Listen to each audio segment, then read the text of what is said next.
অষ্টম বেতন কমিশনকে ঘিরে কেন্দ্রীয় সরকারি কর্মী ও পেনশনভোগীদের মধ্যে উৎসাহ ও প্রত্যাশা ক্রমশ বাড়ছে। নতুন বেতন কাঠামো কবে কার্যকর হবে, কতটা বাড়তে পারে বেতন, ফিটমেন্ট ফ্যাক্টর কত নির্ধারিত হবে, এসব প্রশ্ন এখন কর্মচারী মহলে আলোচনার কেন্দ্রবিন্দুতে। তবে কমিশনের রিপোর্ট জমা পড়লেই যে সঙ্গে সঙ্গে নতুন বেতন কার্যকর হয়ে যাবে, এমন ধারণা বাস্তবের সঙ্গে পুরোপুরিটাই মিলে না। কেন্দ্রীয় সরকারের তরফে অষ্টম বেতন কমিশনের জন্য মোট 18 মাসের সময়সীমা নির্ধারণ করা হয়েছে। সেই সময় অনুযায়ী 2027 সালের মে মাস নাগাদ কমিশনের সুপারিশ বা রিপোর্ট জমা পড়ার সম্ভাবনা রয়েছে। তবে এই সময়সীমায় কমিশনের কাজ সম্পূর্ণ করার জন্য নির্ধারিত। এর অর্থ এই নয় যে ওই মাস থেকেই কেন্দ্রীয় কর্মচারীদের হাতে সংশোধিত বেতন পৌঁছে যাবে। বেতন কমিশনের প্রধান কাজ হল কেন্দ্রীয় সরকারের কাছে নতুন বেতন কাঠামো, ভাতা এবং পেনশন সংক্রান্ত সুপারিশ জমা দেওয়া।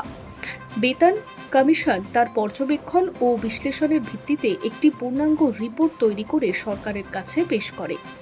এরপর শুরু হয় সরকারের পর্যালোচনা প্রক্রিয়া।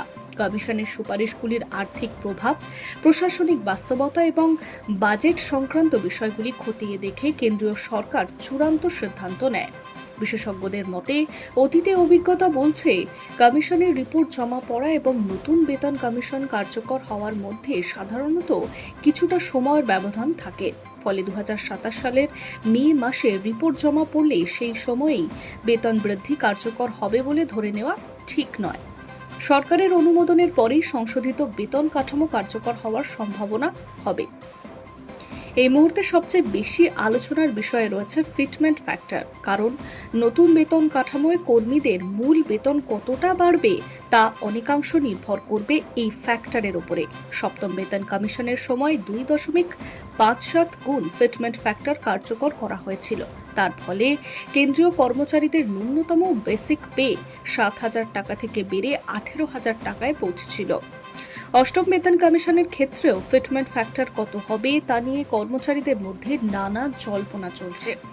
বিভিন্ন কর্মচারী সংগঠন উচ্চতর ফিটমেন্ট ফ্যাক্টরের দাবি জানালেও সরকার এখনো এই বিষয়ে কোনো আনুষ্ঠানিক সিদ্ধান্ত বা ইঙ্গিত দেয়নি। ফলে বেতন কতটা বাড়বে তা নিয়ে নিশ্চিত কিছু বলা যাচ্ছে না। এদিকে অনেকেরই আশা 2027 সালের 1 জানুয়ারি থেকে অষ্টম বেতন কমিশনের কার্যকর হতে পারে। তবে কেন্দ্রীয় সরকারের পক্ষ থেকে এখনো পর্যন্ত কোনো চূড়ান্ত ঘোষণা করা হয়নি। ফলে এই তারিখে নিশ্চিত করে বলা কোনো উপায় নেই। কমিশনের সুপারিশ সরকারের পর্যালোচনা এবং অনুমোদনের পরেই কার্যকর হওয়ার সময়সীমা স্পষ্ট হবে। সব মিলিয়ে অষ্টম বেতন কমিশন নিয়ে কেন্দ্রীয় সরকারি কর্মচারী ও পেনশনভোগীদের প্রত্যাশা থাকলেও এখনই বেতন বৃদ্ধির নির্দিষ্ট তারিখ বা পরিমাণ নিয়ে নিশ্চিত সিদ্ধান্তে পৌঁছানো সম্ভব নয়। 2027 সালের মে মাসে কমিশনের রিপোর্ট জমা পড়তে পারে, কিন্তু নতুন বেতন কাঠামো কবে কার্যকর হবে তা নির্ভর করবে কেন্দ্রীয় সরকারের চূড়ান্ত অনুমোদনের পর। তাই আপাতত কর্মচারীদের নজর থাকবে কমিশনের সুপারিশ ও সরকারের পরবর্তী পদক্ষেপের দিকে। Hi news network.